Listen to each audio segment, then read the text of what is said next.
வணக்கம். சிறகடிக்க ஆசை சீரியலில் இனி என்ன நடக்க போகுது அப்படின்னு தான் பார்க்க போகிறோம். இங்கே மீனா சீதாக்கிட்ட எடுத்து சொல்கிறாங்க, இங்கே பாரு சீதா, மாமாவுக்கும் நீ விரும்புகிற இவங்களுக்கும் ஆகாது, அதனால் சரி வராது.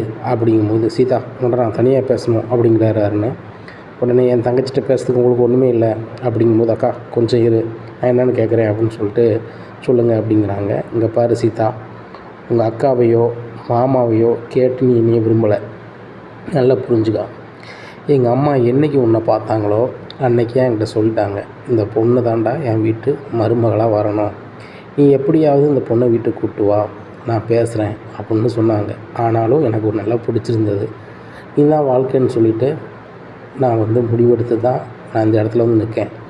ஆனால் இந்த இடத்துல உங்கள் அக்காவுக்காவையும் உங்கள் மாமாவுக்காவையோ உங்கள் அம்மாவுக்காவையோ யாருக்காவையோ என்ன வேண்டான்னு சொன்னால் நல்லா இருக்காது. அப்படிங்கும்போது அது எப்படிங்க சொல்லுவேன், உங்களை நான் மனசார நேசிக்கிறேன், நீங்கள் என் மேலே எவ்வளோ பாசம் வச்சுருக்கீங்கன்னு எனக்கு நல்லாவே தெரியும், அதனால் நீங்கள் வேண்டாம்னு நான் சொல்லவே மாட்டேன். ஆனாலும் அவங்க எனக்காக ரொம்ப கஷ்டப்பட்டுருக்காங்க. எங்கள் மீனா அக்காவை எடுத்துக்கிட்டால் எனக்காகவும் என் தம்பி சத்யாவுக்காகவும் எங்கள் அக்கா படிப்பை விட்டுட்டு சைக்கிளில் அங்கங்கே போய் பூவை போடுறது, என்னென்ன வேலை செய்ய முடியுமோ செஞ்சு வீட்டுக்கு வருமானத்தை கொண்டு வர்றது, எங்களை படிக்க வைக்கிறது, எங்களை கூப்பிட்டு போகிறது வர்றது, எங்கள் அப்பாவுக்கு அப்புறம் நல்லாவே பார்த்துக்கிட்டாங்க.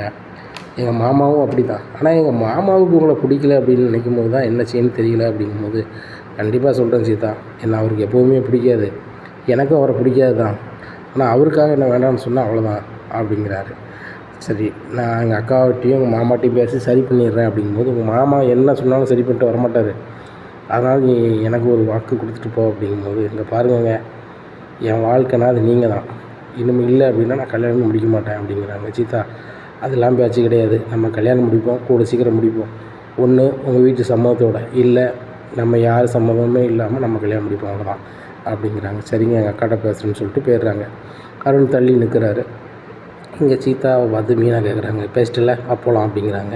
அக்கா அவன்கிட்ட கொஞ்சம் பேசணும் அப்படிங்கிறாங்க. என்னடி பேசுறதுக்கு இருக்குது, இந்த சம்மந்தம் சரி வராதுடி, அவர் நான் பெருசாக வேலை பார்க்குறேன், கஷ்டப்பட்டவங்களாம் நான் ஒரு ஆளே கிடையாது எனக்கு அப்படின்ற மாதிரி அவர் பண்ணுறவர். உங்கள் மாமாவோடைய குணம் உனக்கு தெரியும், கோவப்படுவார் தான், ஆனால் அவர் கோவத்தில் ஒரு நியாயம் இருக்கும், அப்பேற்பட்டவரை பாடாப்படுத்துகிறாரு. அப்படிங்கும்போது ஏக்கா, மாமாவும் 2 வாட்டி இவர் வேலைக்கு ஆப்பு வச்சுருக்காரு, அப்போ இவர் கோவம் வரதானக்கா செய்யும். அப்படிங்கும்போது என்னடி இவருக்கு சப்போர்ட் பண்ணுறது, ஓ நீ விரும்புகிற, அதனால் உங்கள் மாமா விட்டு கொடுக்குறல்ல, சரி சரி, நீ வரப்போகிற கணவருக்கே உனக்கு இவ்வளோ முக்கியத்துவம் கொடுக்கும்போது என் புருஷனாக இருக்கார், அவருக்கான முக்கியத்துவம் கொடுக்க மாட்டேனா, நான் கிளம்புறேன், என் தங்கச்சின்னு சொல்லி தான் இவ்வளோ நேரம் பேசிகிட்டு இருக்கேன். உங்கள் மாமா சீதா வாழ்க்கை நல்லா இருக்கணும்னு சொல்லி பார்த்து செய்வார். அதுபோக வரும்போது கூட சீதாவோட வருங்கால கணவருக்கு என்ன ஸ்வீட் பிடிக்கும், என்ன பழம் பிடிக்கும், அதுதான் நம்ம வாங்கிட்டு போகணும்னு சொல்லி அவ்வளோ ஆசைப்பட்டு வாங்கினாருடி. ஆனால் நீ உங்கள் மாமாலாம் ஒரு ஆள் இல்லை அப்படிங்கிற மாதிரி பண்ணுற, நல்லா அப்படி இல்லைக்கா அப்படின்னு சொல்லிட்டு பொசுக்குன்னு மூச்சு பேச்சு இல்லாமல் இருந்தாங்க. சித்தாங்கிறாங்க. சீதா கூப்பிட்டோன்னே சீதா மேலே சீதா என்னாச்சு அப்படின்னு சொல்லி யாருன்னு ஓடி வராது. என்னாச்சு என்ன பண்ணீங்க சீதாவை அப்படிங்கிறாங்க. நான் ஒன்றும் பண்ணல, பேசிட்டு தான் இருந்தேன், திடீர்னு மூச்சு பேச்சு இல்லாமல் ஆயிட்டு அப்படின்னா தண்ணி ஓடி போய் கொட்டு வந்து சீதா என்னாச்சு உனக்கு என்னாச்சுன்னு சொல்லி ஒரு அழ ஆரம்பிக்கார். இதை பார்த்த மீனாவுக்கு ஒன்றும் ஓடலை, இவ்வளோ பாசம் கல்யாணத்துக்கு முன்னாடியே வைக்க முடியுமா அப்படின்னு சொல்லி அப்போ தான் மீனாவுக்கு தெரியுது. ஏன்னா காதல் வாழ்க்கையை பற்றி மீனாவுக்கு ஒன்றுமே தெரியலை, ஏன்னா அது அந்த அனுபவம் இல்லை. அதை பார்த்துட்டு மீனாவுக்கே அழுக வந்துடுது. அப்போ இவ்வளோ பாசம் வச்சுருக்காரா என் தங்கச்சி மேலே, அப்போ கோவப்படுறது எல்லாமே அது வித்தியாசமான குணம் வேற ஆள்கிட்ட தானா அப்படின்னு சொல்லி ரொம்ப அவங்களுக்கு குழப்பமாக இருக்குது. அப்போது அருண்கிட்ட கேட்குறாங்க, சீதாவுக்கு ஒன்றுனா இவ்வளோத்துக்குள்ளே ஆகுதுங்களே. அப்படிங்கும்போது நீங்கள் என்ன நினச்சாலும் நினச்சிக்கோங்க, சீதா மேலே அதிக பாசம் வச்சுருக்கேன், உங்கள் வீட்டுக்காரர் எனக்கு பிடிக்காது தான், அதுக்காக நான் சீதா வேண்டான்னு ஒரு நாள் போக மாட்டேன். சீதாட்ட கேட்கும்போது உங்கள் வீட்டு சம்மதம் கிடைச்சா மட்டும்தான் கல்யாணம் முடிப்பேன்னு சொல்கிறான், ஆனால் எனக்கு ஒரு நாள் கல்யாணம் முடிக்கிறதுக்கு அவர் சம்மதிக்க மாட்டார், நீங்கள் எப்படியாவது சம்மதம் வாங்க முடியுமா அப்படிங்கும்போது சீதா சொல்கிறாங்க, அக்கா எப்படியாவது நீ தான் அக்கா மாமாட்ட பேசணும். அப்படிங்கும்போது உங்கள் மாமா மனசு ஒரு கல் தான், அவர் ரொம்ப கோவப்படுவார், ஆனால் அதே கல்லுக்குள்ளே கொஞ்சம் ஈரமும் இருக்குது, நான் கண்டிப்பாக பேசி நான் சரி பண்ணிடுறேன், உங்கள் 2 பேருக்கும் கல்யாணம் முடிச்சு வைக்க வேண்டியது என் பொறுப்பு அப்படின்னு சொல்லி 2 பேருக்கும் வாக்கு கொடுக்காங்க. உங்களை தான் நம்பி போகிறேன் அப்படின்னு சொல்லிட்டு அருண் போகிறாரு. அக்கா நீ பண்ணிடுவோம் அக்கா அப்படிங்கும்போது, அழகா பண்ணிடுவோம் பாட்டில் இரு அப்படின்னு சொல்லிட்டு அந்த கோயிலில் சாமி கும்பிட்டு வீட்டுக்கு போகிறாங்க. இங்கே அதுக்குள்ளே முத்து நேராக மீனா வீட்டுக்கு போய், அத்தை சீதா ஒரு பையனை விரும்புதான், பார்க்கணும் பேசணும், இன்னும் வர சொன்னாங்க, இன்னும் மீனாவையும். அங்கே போன பிறகு தெரியுது எனக்கு ஆகாத ஒரு காய்ச்சிட்டக்காரரு, அவருக்கு எனக்கு சுத்தமாக ஆகாது, நல்ல ஆளே கிடையாது, அந்த ஆளை விரும்புதாங்க, அதுக்கு லாய்க்கப்படாது, சீதாவுடைய தேர்வு தப்பாக இருக்குது, அதனால் நான் நல்ல மாப்பிள்ளையாக பார்த்து கொண்டாடுறேன், லாய்க்கப்படாது அப்படின்ட்டு போகிறாரு. இந்த சீதா அம்மாவுக்கு ஒன்றுமே புரியலை. என்னடா மாப்பிள்ளை வேறு எப்படி சொல்லுதாரு, சீதா யாரை விரும்பி தொலைச்சா அப்படின்னு சொல்லி மீனா கால் பண்ணது. என்னடி நடக்குது அப்படிங்கும்போது, ஏம்மா சீதா விரும்புகிற மாப்பிள்ளைக்கும் என் வீட்டுக்காருக்கும் ஆகாது, என் வீட்டுக்காரர் 2-3 வாட்டி ஒரு பிரச்சனையில் மாட்டி விட்டார்லாம் அவர் தான், என் வீட்டுக்காராலேயே அவரும் சங்கடப்பட்டிருக்காரு, ஆனால் சீதா மேலே அவர் ரொம்ப பாசம் வச்சுருக்காரு அப்படிங்கும்போது, அதெல்லாம் இல்லை மேட்ரு, மாப்பிள்ளை வந்து வீடு தேடி வந்து சொல்லிட்டு போகிறாரு, சீதாவுக்கு நல்ல மாப்பிள்ளை பார்க்குறேன், ஆனால் அந்த பையனுக்கு மட்டும் கல்யாணம் முடிக்கக்கூடாது வைக்கக்கூடாதுன்னு சொல்லுதாரு, அதனால் வேண்டாம்மா நீ சீதா வீட்டுக்கு கூட்டி வந்துரு அப்படிங்கும்போது, இல்லைம்மா சீதா வந்து அவர் இல்லாமல் வாழ மாட்டாம்மா அப்படிங்கிறாங்க. என்னடி சொல்கிற அப்படிங்கிறாங்க. ஆமாம்மா இப்படிலாம் நடந்துச்சுன்னு சீதா அம்மாவுக்கு என்ன செய்யணும் தெரியல. மீனா வேறு வாக்கு கொடுத்தங்கால இவ வேறு எப்படி இருக்காளா அப்படின்னு சொல்லிட்டு ரொம்ப கடுப்பாக இருக்குது. அப்போ சத்யா சொல்கிறாங்க, மாமா ஏம்மா மாமா முத்து மாமா அப்படின்னா வேண்டாம்மா, நம்ம வீட்டுக்காக எவ்வளவோ கஷ்டப்பட்டுருக்காரு நம்ம மாமா, என் பிரச்சனையாக இருக்கட்டும் குடும்ப பிரச்சனையாக இருக்கட்டும் எதனாலும் அவர் தான் வந்து பார்க்காரு, அந்த சுதாகரால் ஒரு பிரச்சனை வரும்போது கூட மாமா தான் நின்று நம்மளுக்கு மழை போல நின்றார், மாமா சொல்ல மீறி நம்ம எதுவுமே செய்ய வேண்டாமா அப்படிங்கிறாங்க. உடனே எனக்கு புரியுதுடா, ஆனால் அவங்க அக்கா வேறு வாக்கு கொடுத்துருக்காளே அப்படின்னு அப்படி பேசிகிட்டு இருக்கும்போது மீனாவும் சீதா வந்துடுதாங்க. அதனால சீதாவை ஏசுதாங்க. ஏன்டா ஏன் இப்படி பண்ணுற சீதா, நீ நல்லதானே வேலை பார்த்துட்டு இருந்த, நல்லதானே படிச்சுட்டு இருந்தோம், கல்யாணமே வேண்டாம் தானே சொல்லிக்கிட்டு இருந்தேன், நீனே உனக்கு மாப்பிள்ளை பார்க்க ஆரம்பிச்சிட்டியா அப்படி இப்படிங்கிறாங்க. அது இல்லைடா இது இல்லைடா அப்படிங்கிறாங்க. பேசாத, முத்துமாமா அவ்வளோ வருத்தப்பட்டு போகிறாங்க, அந்த பையன் சரி கிடையாது, சீதா குணத்துக்கு கால் காசி கூட பெற மாட்டான், அதனால் நான் நல்ல மாப்பிள்ளை பார்க்குறேன்ட்டு போகிறாரு, மாமா பார்க்குற மாப்பிள்ளை தான் நீ கல்யாணம் முடிக்கணும் அப்படிங்கும்போது மீனாவை பார்க்குறாங்க. சீதா என்ன அக்காவை பார்க்குற, அக்கா வாக்கு கொடுத்தான்னு சொல்கிறியா, அக்காவும் மெயின் தான், ஆனால் நம்ம மாமாவும் அதோட முக்கியம், அதை புரிஞ்சுக்க அப்படிங்கும்போது சீதா சொல்கிறாங்க, எனக்கு கல்யாணம்னு முடித்தா அது அருண் கூட தான், அது எல்லாரோட சம்மதத்தோடு தான், நானாக வந்து விரும்பி நானாக கல்யாணம் முடிச்சிக்க மாட்டேன், நீங்கள் முடிச்சு வச்சாதான் அப்படின்னு சொல்லி அவங்க ரூம் பார்த்து போயிடுறாங்க. நீ என்னடி எப்படி சொல்கிறா அப்படிங்கும்போது, ஆமாம்மா இப்படி தான் சீதா சொல்லிக்கிட்டு இருக்கா, அங்கேயும் இப்படி தான் வாக்கு கொடுக்கேன், சத்யா நீ கோவப்படாத, மாமா மனசை எப்படியாவது நான் மாற்ற பார்க்குறேன் அப்படிங்கும்போதுக்கா அது எப்படிக்கா முடியும், மாமாவுக்கும் அவருக்கு ஆகாது, நம்ம மாமா நேர்மையாக இருந்தால் மட்டும்தான் செய்வார், தப்பாக இருந்தால் கேள்வி கேட்பார், அது அவங்களுக்கு பிடிக்கல அப்படிங்கும்போது நான் எப்படியாவது பேசி புரிய வைக்கிறேன் அப்படிங்கிறாங்க. இங்கே சீதாவும் மீனாவும் கோயிலில் பேசினதை விஜயா வீடியோ எடுத்து வச்சுருக்காங்க, அதை மறுபடியும் போட்டு பார்க்காங்க. அந்த கோயிலுக்கு ஏன் சாமி கும்பிட தூரத்துக்கு வந்தாங்கன்னா, ரோகிணியும் மனோஜையும் பிரிக்கணும் அப்படின்னு சொல்லி அங்கே பூஜை பண்ணால் சரியாயிருன்னு சொல்லி தான் அங்கே வந்திருக்காங்க, யார் சொல்லியோ கேட்டுக்கிட்டு அங்கே வந்திருக்காங்க. இதை வீடியோ எடுத்துக்கிறாங்க, இதை வீட்டில் கொண்டு முத்துட்ட போட்டு காமிக்காங்க. நீ என்னமோ பொண்டாட்டிகிட்ட வந்து அந்த அருண் கூட கல்யாணம் முடிச்சிக்கூடாதுன்னு சொல்லி அதில் சபதம் போட்டு போகிறேன், ஓம் பொண்டாட்டி வாக்கு கொடுக்கா எப்படி 2 பேருக்கும் கல்யாணம் முடிச்சு பண்ணு பாரு அப்படின்னு சொல்லி காமிக்காங்க. இதை பார்த்தோன்னா முத்துக்கு சரியான வக்கையாயிருது. டேய் உன்னை மதிக்காத அந்த வீட்டில் இருக்கணுமாடா, அவன் அந்த வீட்டுக்கு வரப்படாடா அப்படிங்கிறாங்க. உடனே விஜயா பார்த்து அண்ணாமலையே விஜயா உன் வேலை என்னமோ பாரு, மீனாவோட தங்கச்சிக்கு யாரை கல்யாணம் முடிச்சு வைக்கணும் எதுக்கு முடிச்சு வைக்கணும்னு அவளுக்கு தெரியும் அப்படிங்கும்போதேப்பா நீங்கள் தானப்பா சொல்லியிருக்கீங்க அந்த வீட்டோட மூத்த பையன்னு சொல்லிவிட்டு அப்படிங்கும்போது, டே மூத்த பையன்தான், அந்த வீட்டில் எல்லோரும் சந்தோஷப்படமாக தான் செய்யணும், அதுபோக உனக்கு அந்த அருணை பிடிக்கலன்னா அதுக்காக அவங்களுக்கு பிடிக்கப்படாதா, சீதா அப்பா இருந்தால் என்ன செஞ்சுருப்பார், என்னப்பா செஞ்சுருப்பார், கல்யாணத்தை முடிச்சு வச்சுருப்பார், கல்யாணம் முடிச்சு வைக்கப்பார் அப்படிங்கிறாங்க. உடனே இல்லைப்பா நான் வந்து சீதா வேறு மாப்பிள்ளை தான் பார்க்க போகிறேன், மீனா வரட்டும் அப்படிங்கிறாங்க. என்னடா வரட்டும்னு சொல்லிக்கிட்டு இருக்கேன், அவள் அந்த வீட்டுக்கு வரக்கூடாது, புருஷன் சொல்லி மீறி அவள் பண்ணுவாளோ அப்படின்ட்டு இருக்கும்போது மீனா வந்துடுறாங்க. என்னடி வீட்டுக்குள்ளே வர வெளில போ அப்படிங்கிறாங்க. என்னத்தை வந்த பிறகு தான் பேசுவீங்க, இப்போ வாசல் வச்சு பேச ஆரம்பிச்சிட்டிங்களா அப்படிங்கிறாங்க. என்னடி அத்தனை கிடக்க, இவ்வளோ நாள் உன் புருஷன் உன்னை சப்போர்ட் பண்ணால் நீ பெருசாக பண்ணினேன், இப்போ அவனை சப்போர்ட் பண்ணாத போது உனக்கு என்ன அப்படிங்கிறாங்க. என்னங்க நீ சொல்லுறது ஒன்றும் புரியல அப்படிங்கிறாங்க. மீனா நீ வந்து அந்த அருணுக்கும் தங்கச்சிக்கும் வந்து வாக்கு கொடுத்தியா அப்படிங்கிறாங்க. இந்த மீனா முடிக்கிறாங்க. என்ன மீனா சொல்லு அப்படிங்கிறாங்க. உடனே இல்லைன்னு சொல்லு அப்படிங்கிறாங்க யார் விஜயா. உடனே அத்தை அது வந்து இங்கே வீடியோவாக இருக்குது பாரு அப்படின்னு வீடியோவை காமிக்கிறாங்க. அத்தை இது உங்களுக்கு எப்படி கிடச்சிச்சு அப்படின்னா, அதே கோயிலில் தான் நின்றேன், நீங்கள் பேசுனது எல்லாத்தையும் கேட்டேன், ஒரு பணக்காரனாக வளைச்சி போடுறீங்க அப்படிங்கும்போது, அத்தை இப்படிலாம் வாய்க்கு வந்ததெல்லாம் பேசாதங்க அப்படிங்கிறாங்க. தெரியுண்டி இப்படி பிளான் பண்ணி தானே இந்த வீட்டுக்கு நீ வந்த, அதே மாதிரி இன்னொரு பிளான் பண்ணி உன் தங்கச்சி இன்னொரு வீட்டுக்கு அனுப்ப போகிறீங்க. உங்களுக்கு நகை நட்டு போடக்கூடாது, செலவு பண்ணக்கூடாது, யாராவது ஒரு இழிச்சு வாங்கி வருவான், அவனுக்கு கல்யாணம் முடிச்சு கொடுக்கணும் அப்படிங்களா. வாய்க்கு வந்ததெல்லாம் பேசாதீங்க. சீதாவும் அந்த அருணும் விரும்புகிறாங்க, 2 பேரும் ஒருத்தர் விரும்பும்போது என்னத்தை செய்ய முடியும் அப்படிங்கும்போது விஜயா வந்து வாயை மூடுறி அப்படிங்கிறாங்க. முத்து சொல்கிறாரு, மீனா நீ வீட்டை விட்டு கிளம்பு அப்படிங்கிறாங்க. என்னங்க நீங்களா சொல்கிறீங்க அப்படிங்கிறாங்க. ஆமாம் மீனா, என் சொல்லுக்கு மரியாதை இல்லாத போது நீ இங்கே இருக்கணும் அப்படின்னோடனே அண்ணாமலை சொல்கிறாங்க, என்னடா நினச்சிட்ருக்க, என்ன நினச்சிட்ருக்க முத்து, நீ பண்ணதெல்லாம் சரின்னு சொல்லிட்டு போனால் இந்த விஷயத்தில் நீ தப்பு பண்ணுற. சீதா விரும்புகிறா, அந்த பையனை விரும்புகிறாரு, உனக்காக வந்து கல்யாணத்தை வேண்டான்னு சொல்ல முடியுமா? மீனா நீ கவலைப்படாதம்மா, உங்கள் அம்மாட்ட நான் பேசுகிறேன், நான் இதெல்லாம் சரி பண்ணி கல்யாணத்தை முடிச்சு வைக்கிறேன் அப்படிங்கும்போதேப்பா எனக்கு அந்த அருணுக்கு பிடிக்காதுப்பா அப்படி மறுபடியும் அதே சொல்லாதடா, அதே சொல்லாத, சொல்ல புரியுதா உனக்கு அப்படிங்கும்போது முத்து வந்து ரொம்ப கடுப்பில் வெளியே போயிருந்தார். செல்வத்தை கூட்டி போய் பயங்கரமாக சரக்கு சாப்பிட்டு இருக்கும்போதே புலம்புதார். மீனாவும் என் சொல்ல கேட்குறதில்ல, எங்கள் அப்பா எனக்கு எதிராக எதுவுமே பேசாது, எங்கள் அப்பாவையே பேச வச்சுட்டான், எங்கள் அம்மா அதை சொல்லி காட்டும், என்ன பண்ணேன்னு எனக்கு ஒன்றும் தெரியல, இன்றைக்கி நான் வீட்டுக்கே போகல அப்படிங்கிறாரு. செல்வம் சொல்கிறாரு, அப்போ என் வீட்டில் இரு அப்படின்னு செல்வம் வீட்டுக்கு கூட்டி போயிடுறாங்க. மீனா வந்து முத்து வரலையேன்னு காத்திருக்காங்க.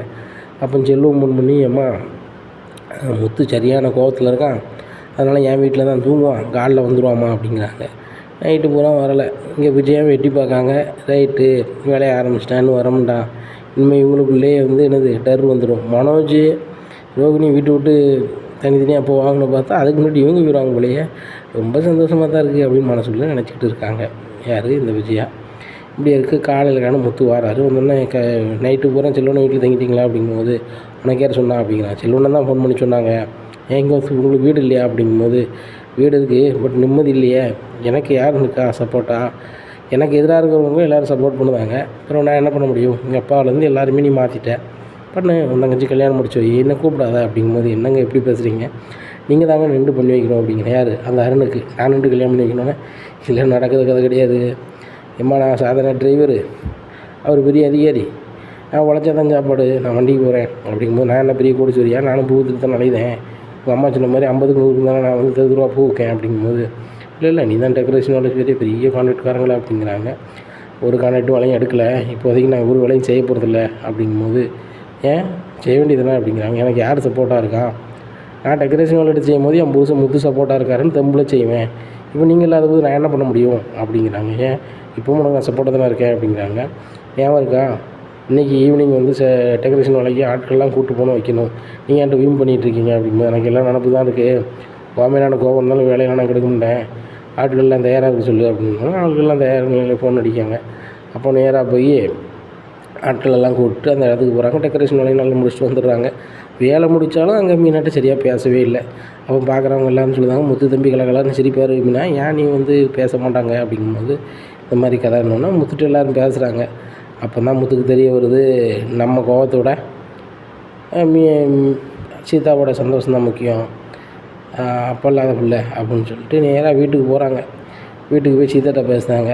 சரி சீதா கவலைப்படாத, உனக்கும் அருணுக்கும் தான் கல்யாணம், அருண் வீட்டில் இருந்து பொண்ணு கேட்டு வர சொல்லு அப்படிங்கிறாங்க. மாமா நீங்கள் தான் சொல்கிறீங்களா அப்படி, நான் தான் சொல்லுதேன், வீட்டில் இருந்தாங்க ஊரில் இருந்தோன்னு சொல்லுவாங்க, அதே மாதிரி எனக்கு புரியலை, 4 பேர் புரிய வச்சாங்க, நான் புரிஞ்சுக்கிட்டேன் அப்படிங்கிறாங்க. இங்கே அருண்கிட்ட சீதா ஃபோன் அடிச்சு சொன்னோன்னே சீதா சொன்னது நம்பவே இல்லை. மறுபடியும் கேட்காரு, உண்மையிலே உங்கள் மாமா தான் சொன்னாரா, உங்கள் மாமாவுக்கு எனக்கு ஆகாது, அதனால் அவர் வர சொல்ல மாட்டார் அப்படிங்கிறீங்க, மாமா தான் சொன்னார் அப்படிங்கிறாங்க. சரி ரைட்டு அப்படின்னு சொல்லிட்டு அவங்க அம்மாட்ட சொல்லுதாங்க. அண்ணன் அருண் அம்மா சொல்லுதாங்க, அந்த தம்பி எல்லாத்தையும் மறந்து பொண்ணு கேட்டு வாங்கன்ட்டாங்க, அங்கே போய் நீ முறைச்சிக்கிட்டு இருக்கக்கூடாது, நல்லா புரிஞ்சுக்க, நடந்ததுக்கு என்ன மன்னிச்சிக்காங்கன்னு சொல்லி கதையை சாதிக்கப்பார். அதுபோக அவரும் உனக்கு சவளப்பாடியாக வரக்கூடிய ஆள், நம்ம வீட்டில் ஒரு ஆளாக வரக்கூடிய ஆள், நீ எதுவும் பேசக்கூடாது அப்படிங்கும்போது சரிம்மா அப்படிங்கிறாங்க. அப்போ அருண் சொந்தக்காரங்களான்னு சொல்லி பொண்ணு கேட்டு வராங்க. முத்தும் வந்திருந்தார். அப்போ பொண்ணு கட்டி கொடுக்க எல்லா வேலை ஏற்பாடும் பண்ணியிருந்தாங்க. இத்தனாம் தேதி கல்யாணம் அந்த மாதிரி குறிச்சிருந்தாங்க. அண்ணாமலையும் வர சொல்லியிருந்தாங்க. விஜயாக்கு அந்த விஷயம்லாம் தெரியாது. அப்போ எல்லாம் முடிஞ்சு வீட்டுக்கு போனோன்னா அண்ணாமலை ரொம்ப சந்தோஷமாக இருக்காங்க. அப்போது என்னங்க ரொம்ப சந்தோஷமாக இருக்கீங்க அப்படிங்கிறாங்க. சீதாவுக்கு கல்யாணம் நிச்சயம் ஆகிட்டலாம் அப்படிங்கிறாங்க. ஏங்க அவன் யாரையோ விரும்புதான் வைக்கான்னு சொல்லிக்கிட்டு இருந்தாவன், அதே ஏதோ ஒரு பிரச்சனை போயிட்டு இருந்துச்சு அப்படிங்கிறாங்க.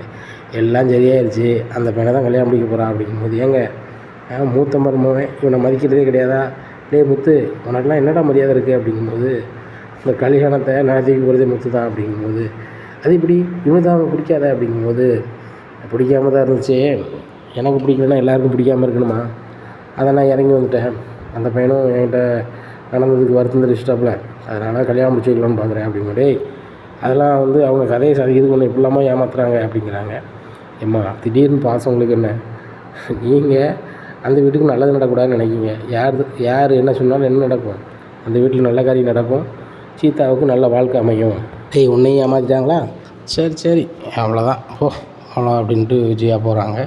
விஜயா ரூமில் போய் பார்வதிட்டு ஃபோன் பண்ணி பேசுகிறாங்க. அந்த மீனா குடும்பத்தில் ரணகலாம் நடக்கணும்னு பார்த்தா அந்த முத்தே வெளியே தெரியாமல் நாள் வச்சுட்டானே அந்த பையனுக்கு அப்படிங்கும்போதே, அது நல்லா இருந்துட்டு போட்டோம். அந்த சீதா பிள்ளை அப்போ இல்லாத பிள்ளை, அது போக அந்த வீட்டுக்கு மூத்த பையன் மாதிரி முத்து தானே, அவன் தான் நின்று செய்யணும். அவன் கோபத்துக்காக அந்த சின்னஞ்சிறுசில் கஷ்டப்படுத்த வேண்டாம்னு நினச்சிருப்பான். இதில் என்ன இருக்குது, அவன் மனசு போல் நடக்கும். அவன் யாருக்கும் கேடு நினைக்க மாட்டான் அந்த முத்து. அவனா அப்படின்னுட்டு இருக்காங்க. ஆமாம் அவன் தான். நீ வேணா வச்சு அவனை புரியாமல் பேசலாம், உன் பையன் கிடையாது அப்படி இப்படின்னு சொல்லலாம். ஆனால் உன்னைய எந்த இடத்துலையும் விட்டு கொடுக்க மாட்டான். அவன் மருமகளும் அப்படி தான், ரொம்ப தங்கமான பிள்ளைகள் நல்லா வளர்த்துருக்காங்க, அதை புரிஞ்சுக்கா அப்படிங்கிறாங்க. உடனே ஆமாம் நீ அவங்களுக்கு தானே சப்போர்ட் பண்ணுவேன், ஏன்னா அவள் வரும்போது நீ வரும்போது காப்பி தண்ணி போட்டு தரா, அப்புறம் சாப்பாடுக்கு பாடு தரா, அவளுக்கு தானே நீ சாப்பாடுவ அப்படிங்கும்போது, நீ என்ன வேணாலும் விஜயா சொல்லு, அந்த பிள்ளை எனக்கு சாப்பாடு தருது தரலை, ஆனால் ரொம்ப பாசக்கார பிள்ளை, அத்தன்னா மறு சொல்லாது. முத்தும் அப்படி தான். வீட்டில் உள்ள ஆட்கள் பூரா அப்படி தான், ரொம்ப தங்கமான ஆட்கள். நான் கூட அந்த புண்ணியம்மன் கோயிலுக்கு போகும்போது பூக்கு கேட்டோன்னா துட்டே வாங்க மாட்டாங்க, சொந்தக்காரங்க மாதிரி பார்ப்பாங்க. அந்த உரிமை யாருக்கும் வராது விஜயா அப்படிங்கும்போது, ஆமாம் நீ அவங்களுக்கு சப்போர்ட் பண்ணிகிட்டு போன போய் ஓன்ட்ட போய் பேசணும் பாரு அப்படின்ட்டு இருக்கும்போது, ஆண்டி அப்படின்ட்டு ரோகிணி வராங்க. என்ன அப்படிங்கிறாங்க, ஒரு வேலையை வெளியே போனேன், உங்களுக்கு பிடிக்குமேன்னு சொல்லிட்டு அல்வா வாங்கிட்டு வந்தேன் அப்படிங்கிறாங்க.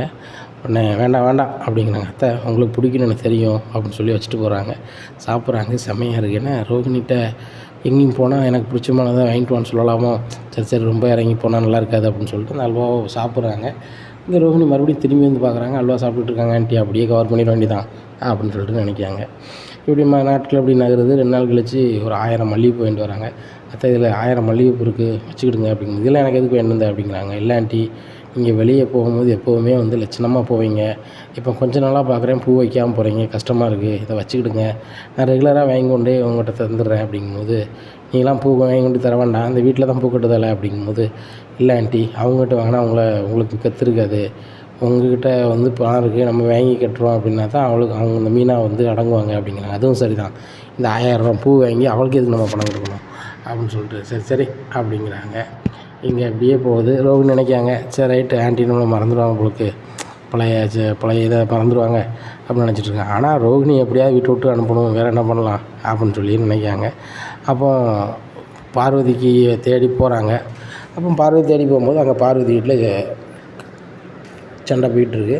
உடனே பார்த்துட்டு என்ன இங்கே சண்டை அப்படிங்க, எல்லாம் உன்னால தான், நீ நடன பள்ளி நடத்தணும்னு சொல்லி அவளை வெட்டியும் பணத்தை வாங்கிட்டு நீ நடன பள்ளி பக்கமே வரது கிடையாது, ஊரை சுற்றுத, இப்போ எல்லோரும் ஏன்ட வந்து கோரி பண்ணிகிட்ருக்காங்க அப்படிங்கும்போது, மாஸ்டர் நீங்கள் என்ன இப்படி பண்ணிகிட்ருக்கீங்க, இந்த வீட்டில் நீங்கள் இப்போ நடத்துவேன் எப்போன்னு சொல்லி பணம் வாங்கினீங்க, நடத்தவே இல்லைங்க, பணத்தை பிறந்தாங்க அப்படிங்கும்போது, ஐயோ என்கிட்ட பணம் இல்லையே இப்போ அப்படிங்கும்போது, ரோகிணி கால் பண்ணுறாங்க. ரோகிணி உன் கையில் காசு இருக்கா அப்படிங்கிறாங்க. எதுக்கு ஆண்டி அப்படிங்கிறாங்க.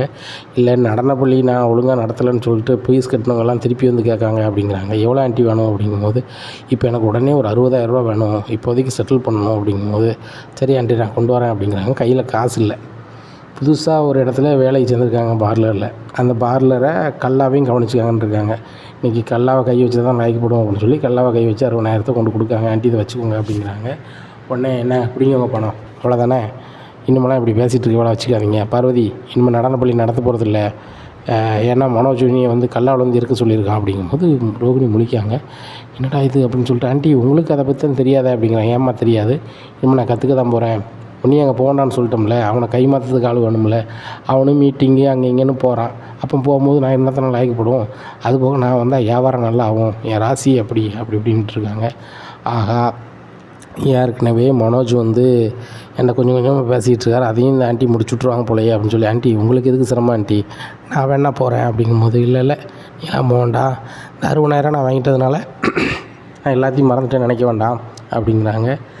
பணம் வாங்கிறதுக்கு மட்டும் அந்த மருமகம் வேணும், மற்றபடி நான் வேண்டாமோ அப்படின்னு சொல்லி பார்வதிகிட்ட கேட்குறேன். ஏம்மா அவளை பற்றி தான் தெரியுமே, அவளுக்கு ஒரு கதை ஆகணும்னா எல்லாரையும் நினச்சிவா காலை வந்து பிடிப்பா. அதுக்கப்புறம் அவள் கதை முடிஞ்ச பிறகு போங்க போங்க அப்படிம்பா. இந்த பார்வதி என்னெல்லாம் செஞ்சுருப்பான்னு அவளுக்கு தெரியும். ஆனால் அவள் நினைக்கக்கூடிய இடத்துல அவள் இல்லை. அதுதான் உள்ளது.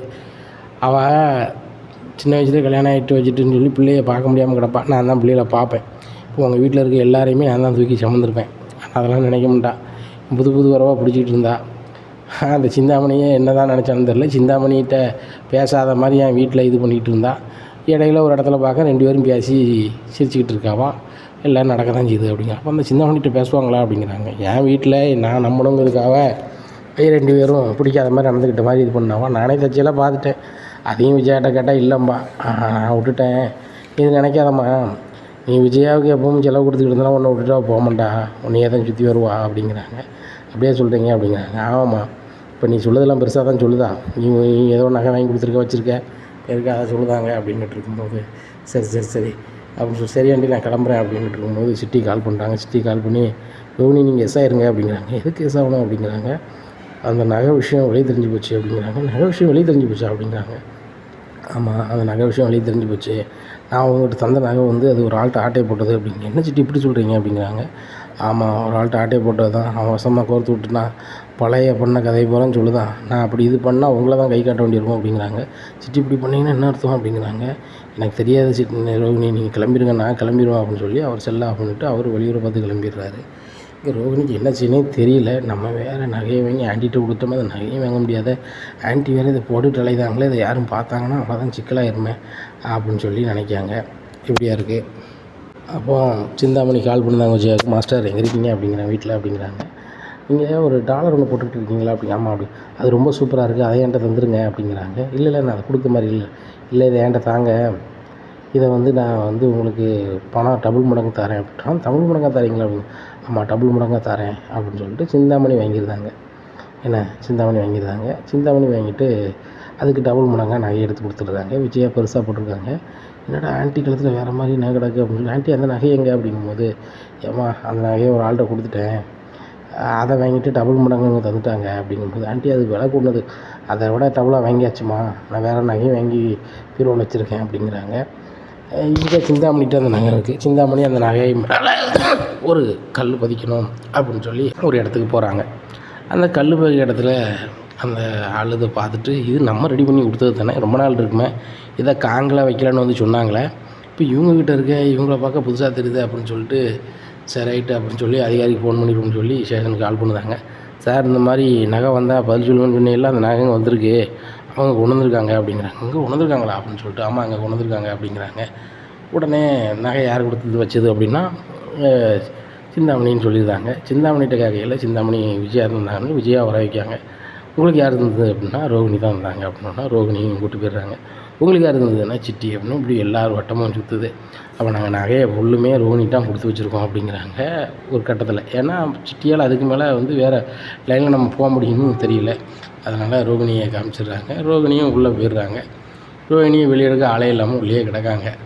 அப்போ வந்து கடை வந்து ரோஹினி பேரில் தான் இருக்குதுன்னு தெரிஞ்சுக்கிட்ட தினேஷ் வந்து ஆளை வச்சு ரோஹினியை வெளியெடுக்காங்க. ரோஹினி நீ வெளியெடுத்தாச்சு அப்படிங்கும்போது, உனக்கு எதுக்கு நீ வெளியெடுத்த அப்படிங்கும்போது, நீ எனக்கு அப்பப்போ செலவு தருவா, நீ உள்ளே இருந்தால் எனக்கு யார் பணம் தருவா அப்படின்னு சொல்லிகிட்டு இருக்காங்க. தினேஷ் என்ன விட்டுரு, நானே ஏகப்பட்ட சங்கடத்தில் இருக்கேன், இப்போ என்னால் வீட்டில் என்னை ஏற்றுப்பாங்களேன்னு தெரில அப்படிங்கும்போது, உன்னை வீட்டில் ஏற்றுக்க வாய்ப்பே இல்லை, அதனால் நான் சொல்லதை நீ கேளு அப்படிங்கிறாங்க. என்ன செய்யணும் அப்படிங்கிறாங்க.